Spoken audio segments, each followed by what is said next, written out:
ಇನ್ನು ಮೂರ್ನಾಲ್ಕು ದಿನಗಳ ಹಿಂದೆ ರಣರಣ ಅಂತಿದ್ದಂಥ ಕೇಸರಿ ಮನೆ ಒಮ್ಮೆಲೆ ಶಾಂತವಾಗಿದೆ. ಆದರೂ ಕೂಡ ತೆರೆಮರೆಯಲ್ಲಿರುವಂಥ ಆಟಗಳು ಮಾತ್ರ ನಿಲ್ತಾ ಇಲ್ಲ. ಒಂದ್ ಕಡೆ ಡ್ಯಾಮೇಜ್ ಕಂಟ್ರೋಲ್ ಕತೆ ಅನಾವರಣ ಆಗ್ತಾ ಇದ್ರೆ, ಮತ್ತೊಂದು ಕಡೆ ಒಬ್ಬೊಬ್ಬರು ಒಂದೊಂದು ರೀತಿಯಲ್ಲಿ ಅಸಮಾಧಾನದ ಬಾಣಗಳನ್ನೇ ಬಿಡ್ತಾ ಇದ್ದಾರೆ.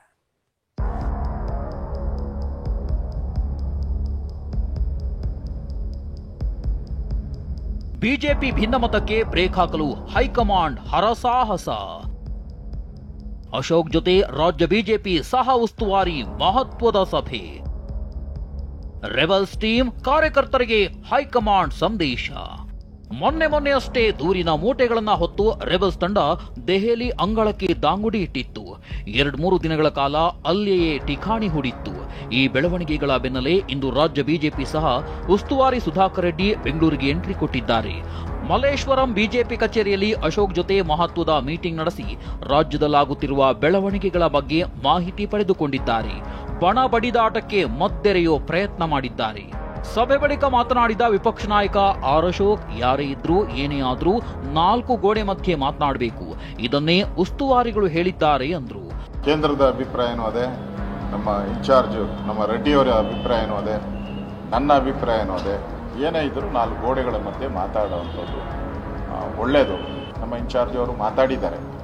ಇದೆಲ್ಲ ಒಂದು 15-20 ದಿನದಲ್ಲಿ ಇದಕ್ಕೊಂದು ಅಂತಿಮ ತೀರ್ಮಾನ ನಮ್ಮ ಕೇಂದ್ರದ ನಾಯಕರು ಕೊಡೋರಿದ್ದಾರೆ. ಕೊಟ್ಟಾದ್ಮೇಲೆ ಎಲ್ಲ normal B J P normal process. ಪ್ರಾರಂಭದಲ್ಲೇ ಸ್ವಲ್ಪ ಕಡಿಮೆ ಆಗಿದ್ರೆ ಒಳ್ಳೇದಿತ್ತು. ಪರವಾಗಿಲ್ಲ, ಏನಾದ್ರೂ ಸರಿ ಮಾಡ್ಕೊಂಡು ಹೋಗೋದೇ. ಯಾರೇ ತಪ್ಪು ಮಾಡಿರಲಿ, ನಾನು ತಪ್ಪು ಮಾಡಿರಲಿ, ಯಾರೇ ತಪ್ಪು ಮಾಡಿರಲಿ, ಅದನ್ನು ಸರಿಪಡಿಸ್ಕೊಂಡು ಹೋಗೋದೇ ಅದು ದೊಡ್ಡ ಗುಣ ಅಂತ ನಾನು ತಿಳ್ಕೊಂಡಿದ್ದೀನಿ. ಎಲ್ಲರೂ ಮನಸ್ಸಿನಲ್ಲಿ ವಿಜೇಂದ್ರ ಮುಂದುವರಿಬಾರ್ದು ಅನ್ನೋದು ಇದೆ. ವಿಜೇಂದ್ರ ಒಬ್ಬ ಇಮ್ಯಾಚೂರ್ಡ್, ಯಾವ ಪಕ್ಷ ಸಂಘಟನೆ ಗೊತ್ತಿಲ್ಲ, ಏನು ಅನುಭವ ಇದೆ ಹೇಳಿ ನೋಡೋಣ. ಬರೀ ನಮ್ಮ ತಂದೆ ಹೆಸರು ಹೇಳ್ಕೊಂಡು ತಂದೆ ಬಂಡವಾಳ ಮೇಲೆ ಜೀವನ ಆಗುವುದಿಲ್ಲ. ಕೈಯಲ್ಲಿ ಬಂಗಾರ ಇಟ್ಕೊಂಡು ಬಂದೀವಿ, ವಿಜಯದ ಸಂಕೇತ ಇಟ್ಕೊಂಡು ದಿಲ್ಲಿಯಿಂದ ಬಂದೀವಿ. ನಮಗೆ ವಿಜಯದ ಮೊದಲ ಒಳ್ಳೆಯ ಲಕ್ಷಣಗಳು ದಿಲ್ಲಿಯಲ್ಲಿ ಕಾಣಿಸಿವೆ. ನಿಮ್ಮಲ್ಲಿ ಒಂದು ಟೀಮ್ ಇದೆ, ಬ್ಲ್ಯಾಕ್ ಮೇಲ್ ಮಾಡೋಲ್ಲ ಒಂದು ಟೀಮ್. ಇವೆಲ್ಲ ಬಿಟ್ಟುಬಿಡು ವಿಜೇಂದ್ರ, ಇದಕ್ಕೆ ಯಾರೂ ಅಂಜೋರಲ್ಲ. ನೀ ಏನಾರ ನಾಟಕ ಮಾಡಿದ್ರೆ ನಮ್ಮ ಬಲ್ಲಿನೂ ಸಾಕಟ್ಟಿದೆ. ರಾಜ್ಯ ಬಿಜೆಪಿ ಸಹ ಉಸ್ತುವಾರಿ ಸುಧಾಕರ್ ರೆಡ್ಡಿ ಸಭೆ ನಡೆಸಿ ಹಾದಿ ಬೀದಿಯಲ್ಲಿ ಮಾತನಾಡಬಾರದು ಅನ್ನೋ ಖಡಕ್ ಸೂಚನೆ ನೀಡಿದ್ದಾರೆ. ಎಲ್ಲರೂ ಗಂಭೀರತೆ ಕಾಪಾಡಿ ಅನ್ನೋ ಮೂಲಕ ಒಳಬೇಗುದಿಯ ಕಿಚ್ಚು ಹಚ್ಚಿದವರಿಗೆ ತಿರುಗೇಟು ಕೊಟ್ಟಿದ್ದಾರೆ. It is applicable to everybody. They should maintain the restraint and peace, with due respect to everybody. Once again, as a Karyakarta, I am appealing all to maintain this peaceful atmosphere, cordial atmosphere, among a brotherhood atmosphere. And leadership is capable to solve anything they are raising the issues.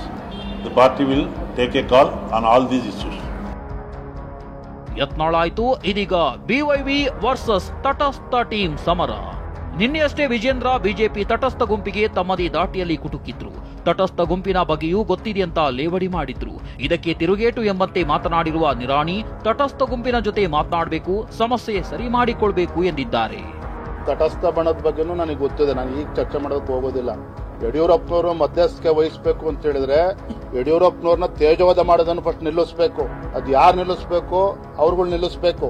ಎಲ್ಲದಕ್ಕೂ ಕೂಡ ಕೇಂದ್ರದ ವರಿಷ್ಠರು ಯಡಿಯೂರಪ್ಪನವ್ರು ಬೈಬೇಕಾದ್ರೂ ಕೇಂದ್ರದವ್ರು ಬಂದು ನಿಲ್ಲಿಸಬೇಕಾಗಾದ್ರೆ, ಯಡಿಯೂರಪ್ಪನವ್ರದ್ದೇನು contribution ಇಲ್ವಾಗಾದ್ರೆ, Yediyurappa ಪಕ್ಷ ಕಟ್ಟಿಲ್ವಾಗಾದ್ರೆ, ಏನು ತಟಸ್ಥ group ಇದೆ ಅದಕ್ಕೆ 1 to 1 ಆಗಿ ಹೋಗಿ ಮಾತಾಡಬೇಕು. ನಾನು ಹೇಳುವಂಥದ್ದು, ತಂದೆಯವ್ರ ಕಡೆಯಿಂದ ಸಹಾಯ ತಗೊಂತಾರೆ ಅಂದ್ರೆ ಅವರು ಮತ್ತೊಂದು ಬೇರೆ ಮಾತಾಡ್ತಾರೆ.